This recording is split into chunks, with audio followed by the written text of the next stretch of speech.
Hey there, and welcome to Tales by June, where hearts break, heal, and sometimes seek revenge. Let's begin today's story. Hey, before we begin, let me know where you're watching from. I love seeing how far these stories travel. And if you enjoy this kind of content, don't forget to like, subscribe, and stay tuned for more. They called me untouchable. 6 years had passed since I stood in front of hundreds of people and exposed Ryan for what he was. 6 years since I walked away from the ashes of my marriage and decided no man would ever hold my heart again. Now, I was something else entirely. Hayes Creative wasn't just a firm anymore. It was a giant. $1 billion empire with offices spread across continents, partnerships with global brands, and a reputation that made competitors nervous when my name appeared in the bidding room. Journalists wrote about me as if I were both legend and warning, the woman who turned betrayal into fortune. I lived in a penthouse that touched the sky, a place of steel and glass overlooking the city. By day, I sat at the helm of one of the fastest growing companies in the country. By night, I stood at those windows with a glass of wine, watching the skyline glitter below me like the kingdom I had built with my own hands. Men tried, of course. At galas and business dinners, they smiled too wide, their eyes lingering too long. They thought charm and persistence would melt me. They didn't realize my heart had turned to stone. I didn't hate men. I simply didn't need them. Not in my bed. Not in my boardroom. Not in my life. My mother understood. She lived peacefully now in a quiet home across the river. After years of pain, she had finally rediscovered simple joys: gardening, painting, baking. Her laugh, once broken by my father's betrayal and Ryan's echoes of it, had returned in gentle waves. We spoke almost every day. She called me her pride, her miracle, her proof that survival was worth it. "You're everything I hoped you'd become," she told me once. Her eyes soft, strong, independent, free. I smiled, though I never said the truth out loud, that sometimes freedom felt like loneliness in disguise. And then there was my father. He was older now, slower, his hair more gray than I remembered. Time had humbled him, softened the arrogance that once kept him away from us. He came back into my life quietly, awkwardly, like a man who wasn't sure if he was welcome, but too desperate not to try. At first, I kept my distance, but slowly I allowed him in, on my terms. He came to company celebrations, sat in the back of auditoriums while I gave speeches, clapped the loudest when my name was announced. He called me his daughter, the billionaire, pride thick in his voice.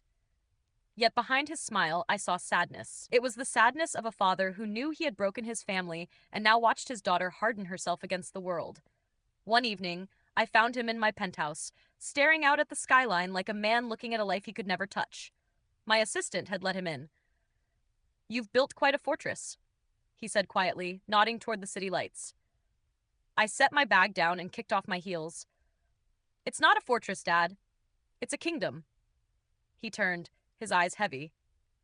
"And what good is a kingdom if the queen sits on the throne alone?" I stiffened. "I'm not alone. I have Mom. I have my company. I have everything I need." He stepped closer, lowering his voice.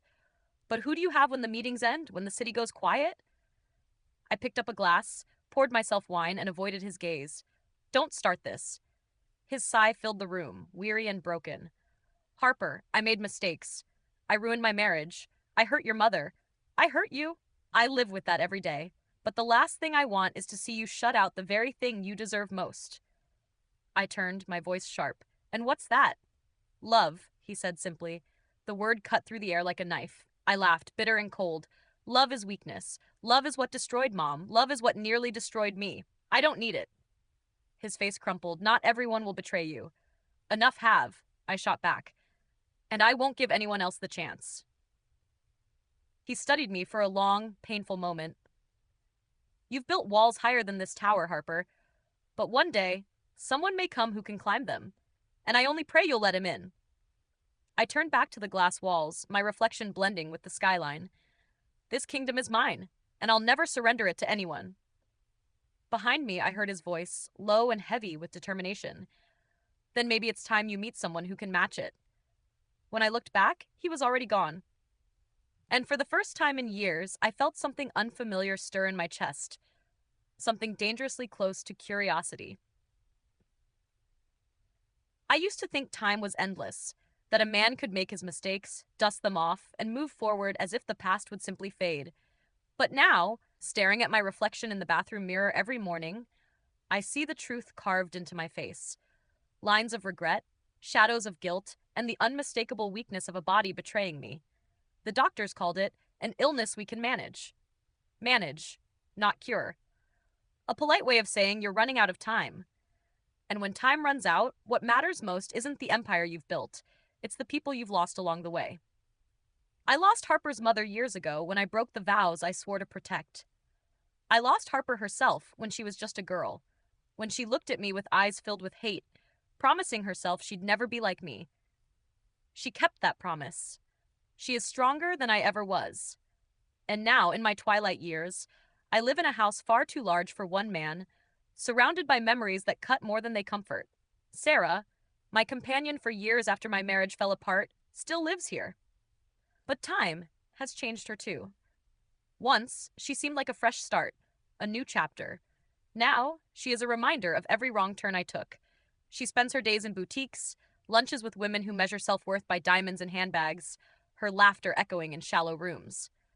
She grew arrogant, entitled, believing the world owed her because I gave her a place in it. But I've grown tired of watching Harper from the sidelines, tired of clapping from the shadows when she deserves the world, tired of knowing I failed her. So I made a decision. My empire, the businesses I built, the wealth I accumulated, it won't go to Sarah. It won't go to distant relatives or lawyers to divide. It will go to Harper. She doesn't need it. She has her own kingdom. But it's the only way I know to show her she was always the heir I should have honored. That night, I asked her to dinner. She sat across from me in a quiet restaurant, her expression guarded, her tone polite but distant. "Why now?" she asked when I told her. "Why after everything?" I swallowed hard, my hands trembling slightly on the table. "Because I was blind for too long. Because you've proven to me, and to the world, what strength really looks like. And because I don't know how much time I have left to make this right." Her eyes softened, but only for a moment. Then the steel returned. "Don't think money can buy forgiveness." "I don't," I said quickly, "but maybe it can buy peace. For you. For your mother. For me." She didn't answer. She only nodded, the faintest dip of her chin, before changing the subject back to business. That's Harper, always in control, always on guard. When she left, I sat there long after, my chest heavy, my mind filled with the sound of her footsteps walking away. Later that week, Sarah found the papers. She confronted me in my study, her voice sharp, her nails tapping against the polished wood of my desk like daggers. "You're giving everything to her?" she spat. "To that cold little queen who barely acknowledges you?" My jaw clenched. "Watch your tongue." Her laugh was bitter. "What has she ever done for you? She treats you like a stranger. And her mother. Don't get me started. That woman never deserved you. She was weak, boring, pathetic. You left her for a reason, remember?" "Enough," I roared, slamming my fist against the desk. The echo rattled through the room, startling even me. My chest burned, my breath ragged. Sarah's eyes narrowed, but she pressed on, venom dripping from every word. "You're throwing away years with me for them. For a daughter who hates you. For a woman who still despises the sight of you. And for what? Some pathetic dream of redemption?" I leaned forward, my voice low, shaking with fury. "Don't you dare speak about Harper or her mother that way. Don't you dare." She crossed her arms, smirking. "Face it, you'll die, and they still won't forgive you. All your money, all your groveling, it won't matter. You'll be remembered as the fool who cheated his family and ended up alone." Her words pierced deeper than I cared to admit, because part of me feared she was right. But then, before I could respond, a sound stopped us both, the click of heels against the marble floor. We turned in unison. There, at the doorway, stood Harper. Dressed in her sharp suit, her hair pulled back, her eyes unreadable. She leaned against the frame, arms crossed, lips curved in the faintest smirk. "Well," she said, her voice dripping with sarcasm, "isn't this cozy?" I almost hate to interrupt. Sarah's face drained of color. I felt my heart stop.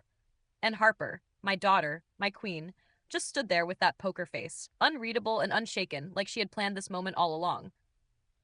The city glittered below me like 1,000 diamonds scattered on black velvet. I stood in my penthouse living room, glass of wine in hand, staring at the skyline that had become both my kingdom and my cage. Earlier that day, my father had sat across from me in a quiet corner of a hotel restaurant. His eyes, once so sharp, had grown tired, his hands trembling slightly when he lifted his glass. He had spoken carefully, his voice low, almost pleading. "Harper," he said, "I want you to take over my empire. All of it. The businesses, the properties, the legacy. It should have been yours all along." I listened, keeping my face calm, unreadable. Inside, a storm brewed. "You built it," I told him coolly. "Why hand it to me now?" "Because you're the only one strong enough," he replied, his eyes locking onto mine. "And because I don't have much time." The weight of those words sat heavy between us. But I didn't let it show. I simply nodded once. "I'll think about it." Now, alone in my penthouse, I let the mask slip. Did I want his empire? No, I had my own. Larger, stronger. Built not on betrayal, but on sweat and survival. Accepting his empire felt like chaining myself to his past. To her. To everything I swore I'd rise above. I tipped back the glass, swallowing the last of my wine. My reflection glared back at me in the floor-to-ceiling windows. Sharp suit, sharper eyes, a woman who owed nothing to anyone. "No," I whispered to the city. "I don't need his empire. I'll reject it." And with that, my decision was made. The next afternoon, I drove to my father's house, rehearsing the words in my head. Firm, final, respectful. "Dad, I appreciate the offer, but I built my own kingdom. Yours belongs to you, not me." But as I stepped inside, the air was thick with raised voices. "I can't believe you." Sarah's shrill tone echoed from the study. "After all these years, you're just going to hand everything to her?" "Lower your voice," my father's deeper tone replied, strained with frustration. I froze, listening. "She doesn't care about you," Sarah snapped. "She barely speaks to you. She looks at you like you're dirt under her shoe. And yet you're ready to give her everything? What about me?" My blood ran cold. So this was it. The real Sarah, claws out. I stepped closer to the doorway, careful not to make a sound. "She's my daughter," my father said firmly. "This is her birthright." Sarah let out a bitter laugh. "Birthright? That cold little queen doesn't deserve a damn thing. She'll never love you, never forgive you. And her mother? Pathetic, weak, boring. No wonder you left her." My nails dug into my palm. "Enough," my father growled. "Don't speak about them that way." "Oh, please," Sarah sneered. "They're both the same, useless without a man. That's why his wife cried herself to sleep and why Harper's husband strayed. Neither of them could satisfy a man. Disposable. Forgettable." Something inside me snapped. I pushed open the door, my heels clicking against the marble floor like gunshots. Sarah spun around, her face blanching as she realized I had heard every word. My father's eyes widened in shock, guilt flashing across his face. I leaned casually against the doorway, crossing my arms, a smirk tugging at my lips. "Well," I drawled, "don't stop on my account. I was just starting to enjoy the comedy show." Sarah's mouth opened and closed like a fish. "Harper, I didn't." "Oh, don't bother," I cut in smoothly. "You've already said more than enough. Weak, disposable, forgettable. Interesting choice of words." She tried to recover, lifting her chin. "I was just defending myself. You think you're so perfect, but we all know the truth. You couldn't keep your husband, just like your mother couldn't keep her man." I let out a slow, sarcastic clap. "Bravo, really. You've got quite the tongue. Pity it's attached to such a pitiful brain." Her face flushed red. "How dare you?" "No," I snapped, stepping closer, my heels echoing. "How dare you? You've leeched off my father for years, parading around in your designer clothes like you earned a damn thing. You insult my mother, the woman who raised me with strength you could never dream of. You dare insult me? I built an empire from nothing while you were too busy playing trophy." Sarah sputtered, her hands clenching at her sides. "You arrogant little—" "Arrogant?" I laughed coldly. "Look in the mirror. You're nothing but a parasite. A cheap shadow desperate for validation. And the fact that my father chose you once, that says more about his poor taste than your worth." "Harper," my father tried to cut in, his voice pleading. "Enough, both of you." But I wasn't finished. "You want to talk about disposable?" I hissed, my eyes locking on Sarah. "You're the definition of it. Disposable. Replaceable. A placeholder in a life my father ruined with his own hands. Congratulations, Sarah. You'll go down in history as the woman no one will remember." Her face twisted with rage, her voice breaking. "You think you're better than me?" I smiled, cold and sharp. No, sweetheart. I know I am. Then I turned to my father, my voice dropping to ice. I came here to reject your offer. I don't need your empire. But after listening to this, I flicked my eyes back to Sarah with disdain. I've changed my mind. I'll take it. Every last piece of it. And when I do, I'll burn out every trace of her from it. Sarah gasped, her eyes wide with fury. My father's mouth fell open, caught between pride and horror. I straightened my jacket, adjusted my cuff, and gave Sarah a slow, arrogant smile. Better start packing your bags. Queens don't share thrones with clowns. With that, I turned on my heels echoing like gunfire as I strode out of the room. The last thing they saw was my back, and the smirk that told them I had already won. Walking into my father's boardroom felt like stepping into another era. Dark wood paneling, oil paintings of old partners, the faint smell of cigars that never truly left the walls. It was the opposite of my world of glass towers and modern steel. But today, this room was mine. Executives whispered as I entered, their eyes darting to me with curiosity and wariness. They'd read the news. Harper Hayes to take over her father's empire. They weren't sure whether to clap or to fear. I preferred fear. It left fewer disappointments. I slid into the leather chair at the head of the long table. My father sat to my right, pale but proud, his presence more symbolic now than commanding. He gave me a small nod. "Shall we begin?" I said, my voice even, commanding.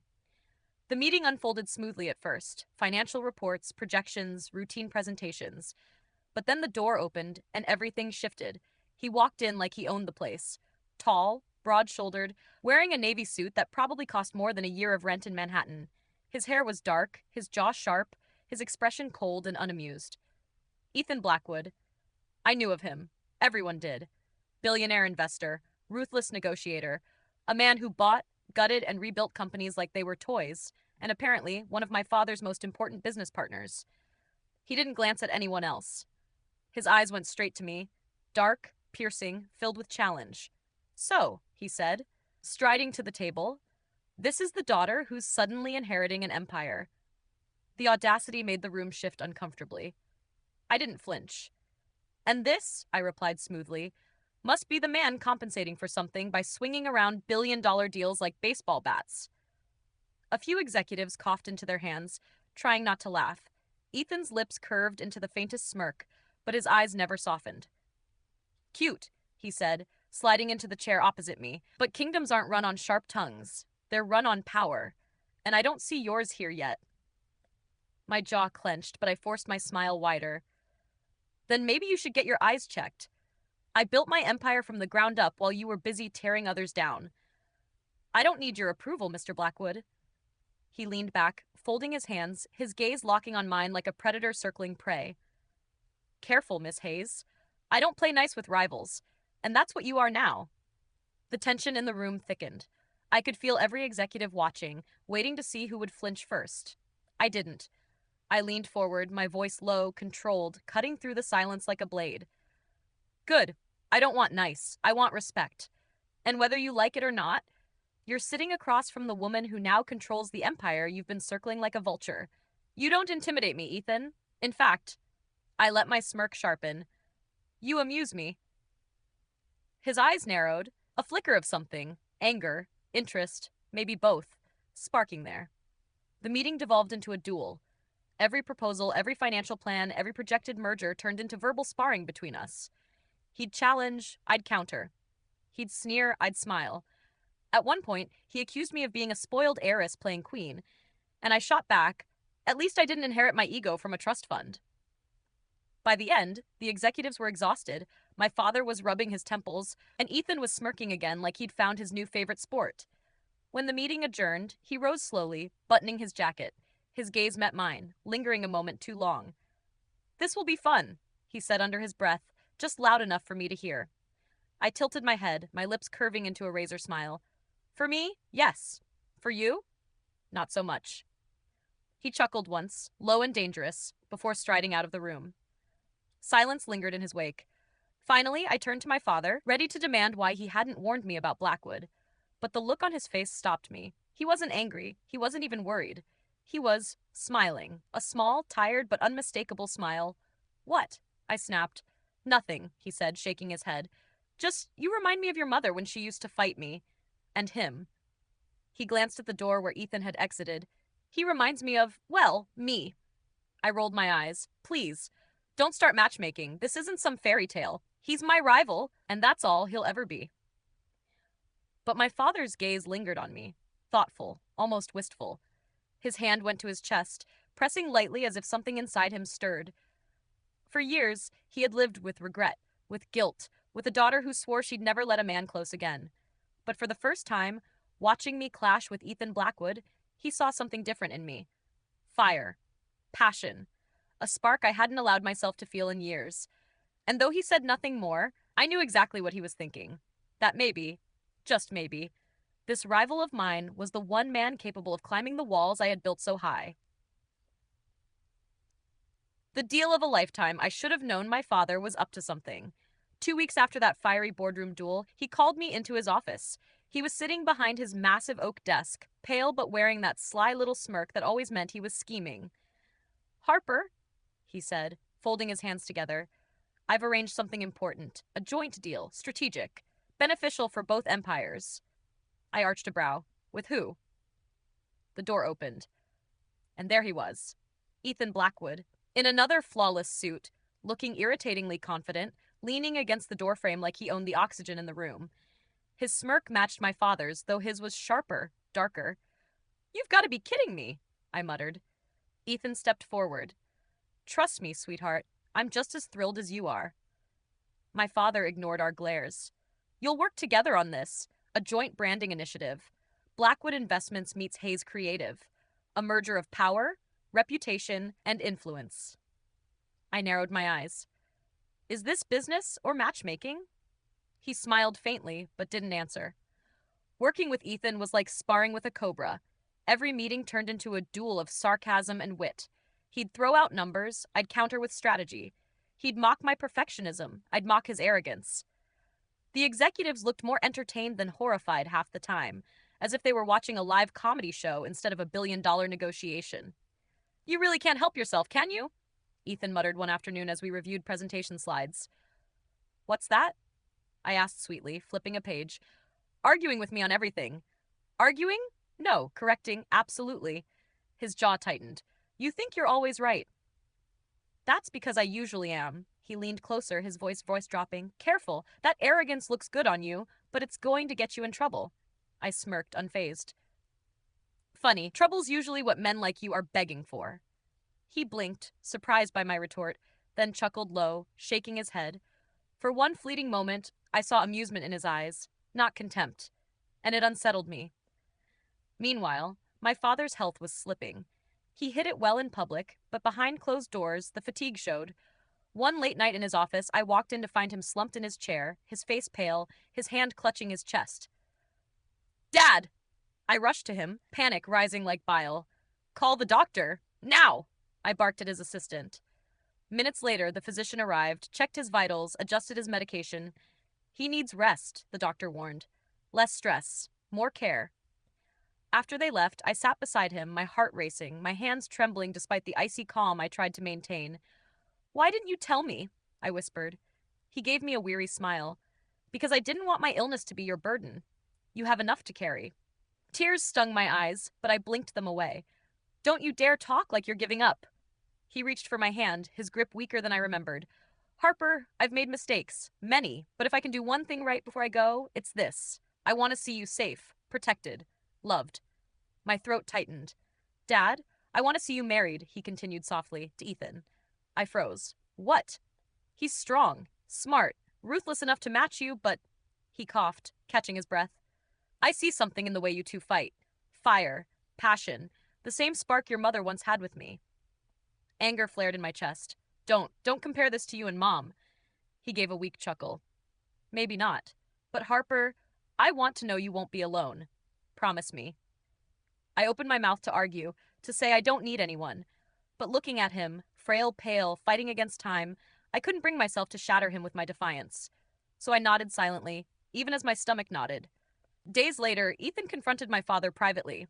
I overheard pieces of it through the office walls. "Marriage?" Ethan scoffed. "With Harper Hayes? You've lost your mind." My father's voice was calm.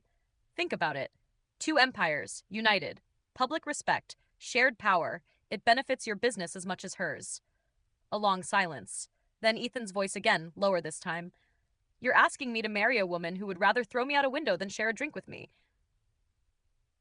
And yet, my father replied, You haven't walked away. Another silence. Then, grudgingly, from a business perspective, it makes sense. My chest tightened. My life, my heart, reduced to business perspective. The day the agreement was spoken aloud, everything between Ethan and me shifted. We didn't stop fighting. If anything, the arguments grew sharper, laced with tension neither of us wanted to name. So, Ethan muttered during one meeting, tapping his pen against the table, I'm supposed to marry the Ice Queen of Manhattan. I shot him a look. Don't flatter yourself. You're just the lucky pawn in my father's final chess game. Lucky, he smirked. That's debatable. You'd scare off most men. Good, I said sweetly. Keeps the weak ones away. He leaned closer, his voice dropping to a near whisper. And what happens if I'm not weak? My heart skipped a beat, but I didn't let him see it. I scoffed instead. Then you're stupid, because anyone who comes near me gets burned. His smirk widened. Maybe I like fire. The air between us thickened. For the first time, I felt my armor tremble. Just a crack, but enough to scare me. I pushed back my chair, standing tall. Keep dreaming, Blackwood. This is business, nothing more. But the look in his eyes said he wasn't so sure anymore, and neither, God help me, was I. I had faced hostile investors, courtroom battles, and the humiliation of a cheating husband in front of the world. Nothing ever rattled me anymore. Or so I thought. Until I found myself sitting beside Ethan Blackwood at a press conference. 1,000 flashing cameras aimed at us. Microphones shoved in our faces. The whole world holding its breath to hear the words I swore I would never say. My father sat in the front row, pale but proud, a handkerchief clutched in his trembling hands. Ethan's voice was steady, smooth as velvet when he leaned toward the microphone. Ladies and gentlemen, we are pleased to announce a union that will redefine business partnerships in New York. Hayes Creative and Blackwood Investments will be merging forces. He paused, smirked, then added deliberately, as will Harper Hayes and I, in marriage. The room erupted. Reporters shouted over one another. Cameras clicked in a frenzy. I kept my face calm, unreadable, a poker face carved from stone. When the microphone slid toward me, I leaned in, voice cool and clipped. Yes, it's true. Our marriage will not only unite our companies, but our futures. This decision is as much strategic as it is personal. Strategic first, personal second. I made sure the order was clear. Ethan shot me a sideways glance, amused. He muttered just low enough for me to hear, Strategic, huh? Cold as ice. Careful, sweetheart. They might think you don't even like me. I turned my head, met his eyes, and let the faintest smirk curl my lips. That's because I don't. The press couldn't hear the venom in my whisper, but Ethan did, and his grin only widened like I had just handed him a gift. That night, the announcement spread like wildfire. Social media exploded with headlines. Ice Queen Harper Hayes engaged to ruthless Ethan Blackwood. Power couple or powder keg? Business deal or love story? Billionaire rivals tie the knot. From enemies to lovers? Harper and Ethan shocked the world. My phone buzzed endlessly with texts, calls, emails, some congratulatory, some skeptical, most disbelieving. But one message made me pause. This isn't love. This is survival. Don't make the mistake I made. It was from my mother. For a moment, the armor cracked. Guilt twisted in my chest. She had lived her life shackled to men who failed her, and now she watched her daughter walk into a marriage forged by strategy instead of affection. But then I thought of my father's face that afternoon, frail yet glowing with hope. I thought of the way his voice shook when he whispered that he wanted to see me safe before his time ran out. And I shoved the guilt away. This wasn't for me. This was for him. Of course, Sarah didn't stay quiet. She stormed into my father's house the next evening, her heels clicking like gunfire across the marble floor. I was already there, going over contracts with my father, when she burst in. Married? She hissed, her face twisted in rage. You're marrying her off to him? Are you out of your mind? Sarah, lower your voice, my father muttered, weary. She ignored him, rounding on me instead. You think you're so clever, don't you, Harper? You and your empire, your icy little throne. But don't fool yourself. Ethan Blackwood will break you. Men like him always do. I stood slowly, my expression calm, my words sharper than glass. Funny, that sounds exactly like what people said about my ex-husband. And yet, here I am, thriving, untouchable. Her lip curled. You can build all the towers you want, Harper, but at the end of the day, you're still the pathetic little girl who couldn't keep her husband. The jab hit like a knife, but I didn't flinch. I let my smile stretch wide, arrogant, deadly. Careful, Sarah. You're talking to the woman who now holds your place in this family, and soon I'll be running an empire you'll never touch. She stiffened, her face flushing with fury. My father coughed, struggling to ease the tension, but I kept my eyes locked on hers. Then I leaned closer, my voice a whisper only she could hear.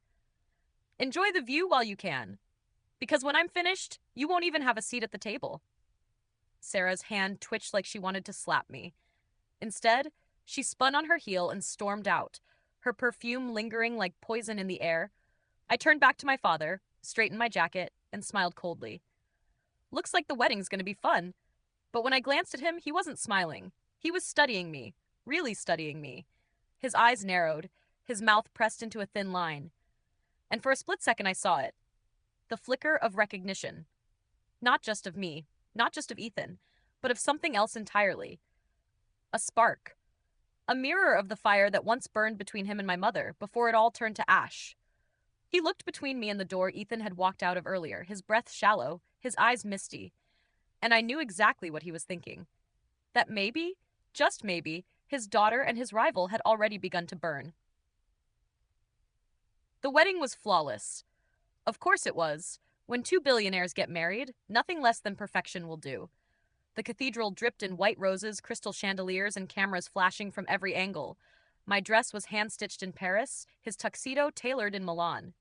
Every guest was an investor, a CEO, or a politician eager to be photographed near us. And through it all, Ethan stood at my side, smirking like the devil himself. "You look beautiful," he whispered as we stood before the priest. "Shut up," I muttered back. His smirk widened. "Romantic, as always." When it came time to kiss the bride, he leaned in deliberately slow, his lips brushing mine with a softness that made my stomach twist. But before anything dangerous could spark, I pulled back, plastering a cold smile for the cameras. The crowd roared with applause, none the wiser.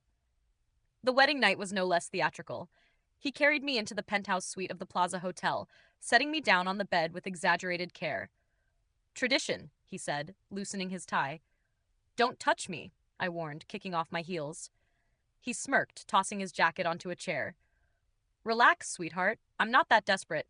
Besides, I wouldn't want to ruin your perfect ice queen reputation on night one." "Good," I snapped. "We understand each other." He grabbed a pillow, threw it at the couch, and sprawled there with infuriating ease. "Sweet dreams, Mrs. Blackwood."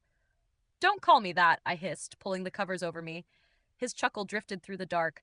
"Then what should I call you? Dictator? CEO of my marriage?" I bit back a laugh, refusing to give him the satisfaction.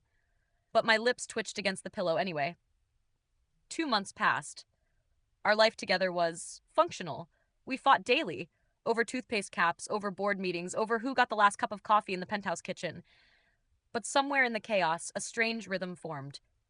He drove me insane, yes, but he also respected me. He didn't try to control me, didn't diminish me. And sometimes when the banter tipped into laughter, I caught him watching me with something I didn't dare name. His parents adored me. They were warm, grounded, nothing like the ruthless man they had raised. Dinners at their mansion became a tradition, his mother fussing over me like a daughter, his father trading witty barbs with me over wine. I hated how comfortable it felt. Then came my father's birthday party. The ballroom was glittering, filled with executives, friends, and family. My father looked frail but radiant as he cut the cake, my mother standing shyly beside him. For once, she seemed at peace. Until Sarah slithered in. She brought her entourage of overdressed friends, each one dripping with fake jewels and faker smiles. I saw her approach my mother, glass of champagne in hand, her voice loud enough for me to catch. "Poor thing," Sarah cooed to her friends, eyeing my mother. "Still alone after all these years. Some women just aren't made to be loved, I suppose. Isn't that right, darling?" My mother's smile faltered. Her hands twisted nervously around her clutch, and I snapped. I crossed the floor, heels clicking, voice cutting through the chatter. "Careful, Sarah. Your desperation is showing." The room fell silent. Sarah turned, her face flushing. "Excuse me?" I smiled sweetly. "You've spent decades chasing love, haven't you? First with my father, now with whatever poor man you're draining next. Funny thing is, for all your beauty, for all your tricks, you're still nothing more than a woman men tolerate until they find someone better." Gasps rippled through the room. Sarah's face burned crimson. "You little," she started. But I cut her off, leaning closer. "Say what you want about my mother. She may have suffered, but she still has her dignity. Something you'll never know, because dignity doesn't come with a price tag or a bedpost notch." Her friends shifted uncomfortably. My mother's eyes brimmed with tears. Of gratitude, not shame. My father, from across the room, stared at me with quiet pride. I straightened, smoothing my dress, and gave Sarah a smile as cold as ice. "Now, if you'll excuse us, some of us actually belong here." Later that night, after the guests were gone and the lights dimmed, Ethan found me on the balcony of our penthouse. The city glittered below us, but my chest felt heavy, raw from the confrontation. "You really know how to make an entrance," he said softly, leaning against the railing beside me. "She insulted my mother," I said simply. "I don't let that slide." He studied me for a long moment, his usual smirk absent. "You've built this wall around yourself, Harper. Stone and steel. But underneath," he shook his head, "underneath, you're all fire." I swallowed, staring out at the skyline. For the first time, I let the words slip, my voice cracking. "My father betrayed us. My husband betrayed me. Every man I've trusted has proven I was disposable." My throat burned. So yes, I built walls, because I refused to let anyone break me again. Silence stretched between us. I expected him to mock me, to smirk, to brush it off with one of his usual arrogant quips. Instead, his voice was quiet, almost gentle. "Maybe not every man's the same, Harper." I turned to him then, and for the first time since this marriage began, I didn't see my rival. I didn't see my enemy. I saw a man who looked at me like I wasn't untouchable, and that terrified me more than anything. Life with Ethan had settled into a rhythm that was equal parts infuriating and addictive. Mornings began with passive-aggressive barbs over breakfast. "You left your coffee mug in the sink again," I said, stirring my espresso deliberately slow. He glanced up from his tablet, smirk tugging at his lips. "I left it there so you could yell at me." "Efficiency, Harper. I'm helping your temper management." I snorted, setting my cup down a little harder than necessary. "Efficient? You mean annoying." "And you love it," he said softly, eyes glinting with mischief. I shot him a glare, but my lips twitched. Damn him. Our days were spent in close quarters, boardrooms, offices, occasional joint public appearances. Every plan, every contract became a battlefield. "You can't possibly think that projection works," I said, tapping my pen on the table. "And you can't possibly think your idea is flawless," he countered, leaning back in his chair, arms folded, smirk perfectly in place. I leaned forward, voice low and sharp. "It is. It's stubbornness," he said, "disguised as brilliance." I raised a brow. "Careful, Blackwood. You're one word away from waking the Ice Queen." His smirk faltered slightly. "And then what?" I shrugged, pretending to check my notes. But I felt it. His gaze, heavy, appraising. The tension between us was no longer just business. It had a weight that neither of us wanted to name. Evenings were worse. We shared the penthouse now, and our fights bled into private spaces. Sometimes they were funny. Sometimes they were excruciatingly intimate. "You left the balcony door open again," I said one night, pulling the blanket tighter around me. "I left it open so you'd feel alive," he said casually, flipping through a report. "Alive? You mean freezing and miserable," I muttered. "Alive," he repeated, smirking, and a little annoyed. Perfect mix. I glared, but the warmth creeping through my chest betrayed my irritation. Then came the jealousy. It was subtle at first. Ethan noticed when other women lingered too long at meetings, too long in conversations. I noticed when he watched me with the same intensity, his jaw tight, when a male executive dared to offer a compliment. One evening, he commented casually over dinner, "You're remarkably patient with your team." I froze. "And you're remarkably attentive." He raised a brow. "Attentive?" "Yes," I said, voice softening, heart hammering. "Noticing, watching, counting." He smirked, but it was different this time. Not playful, not teasing, slightly possessive. I caught myself enjoying it, hated that I did, but I didn't show it. Not yet.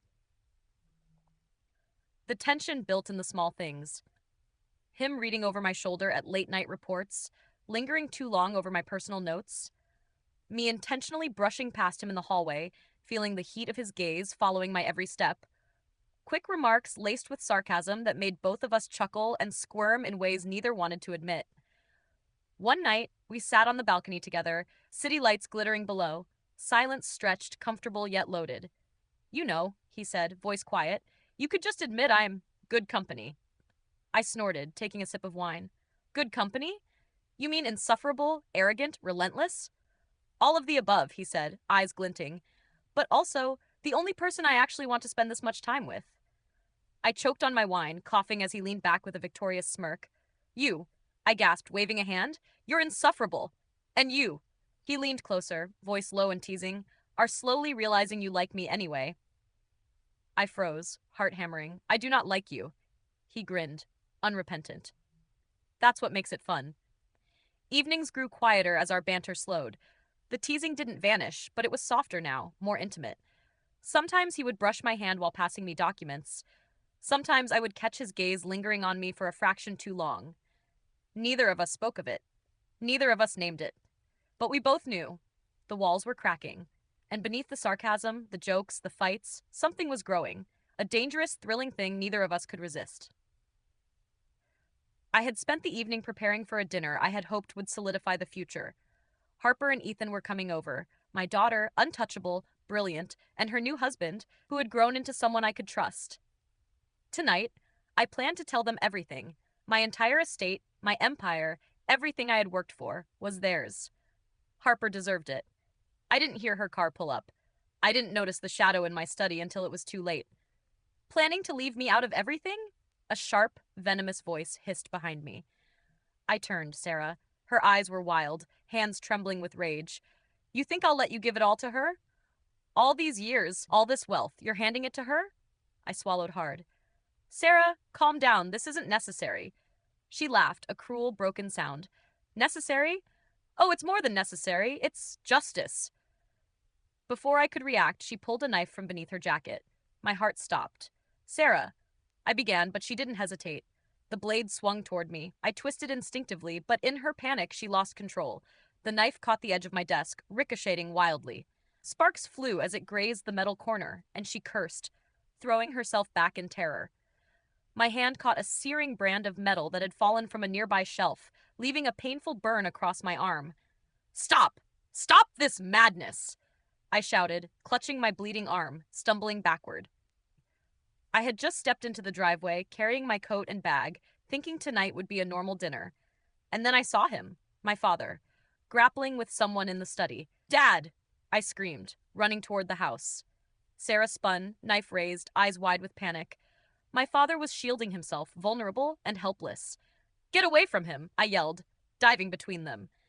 In a split second, she swung. I moved to push my father out of the way, but the blade caught me instead. Arm, side, chest.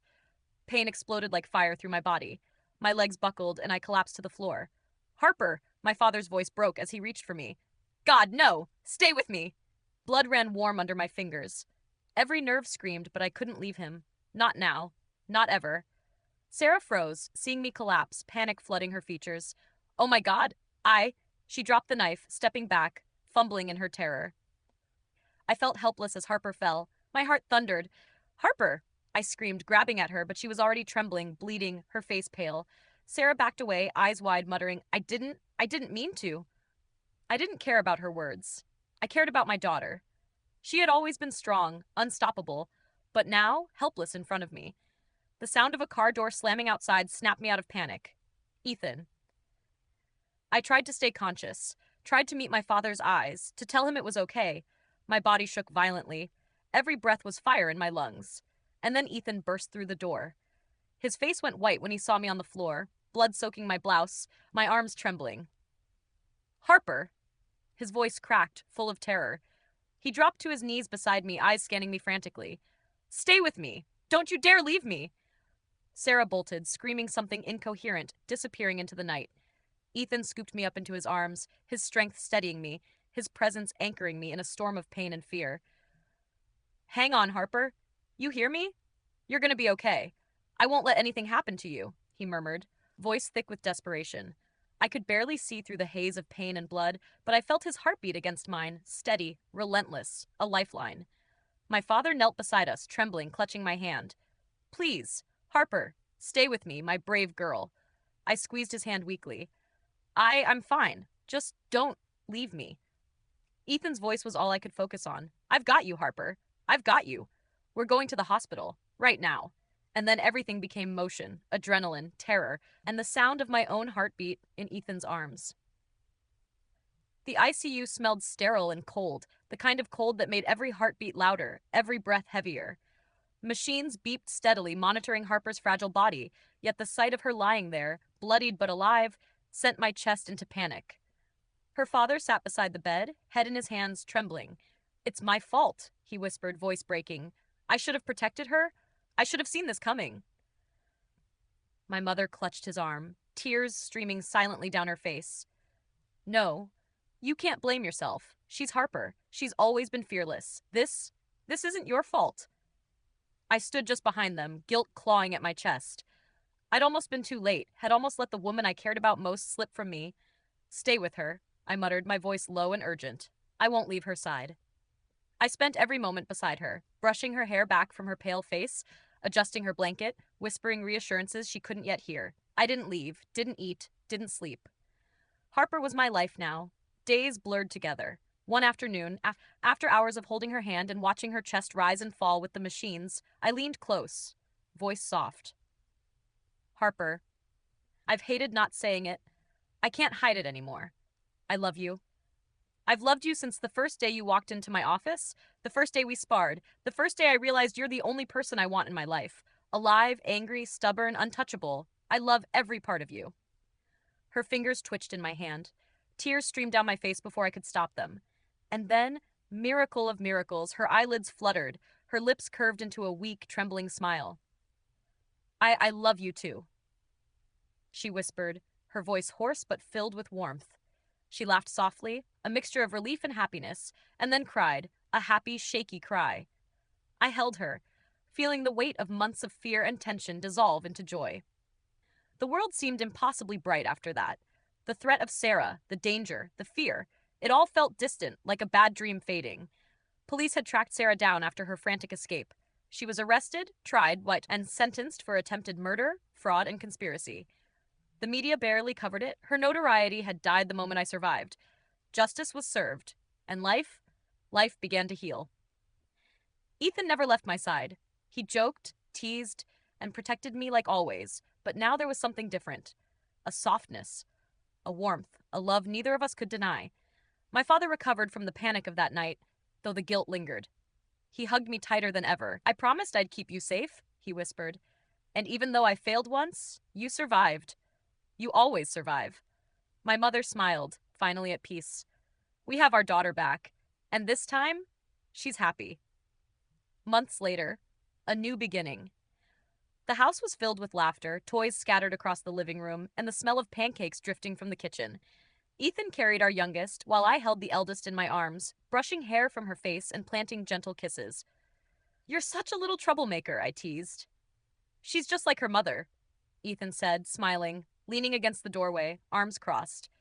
His eyes met mine, full of warmth and love, and I felt the familiar thrill of being seen, truly seen and cherished.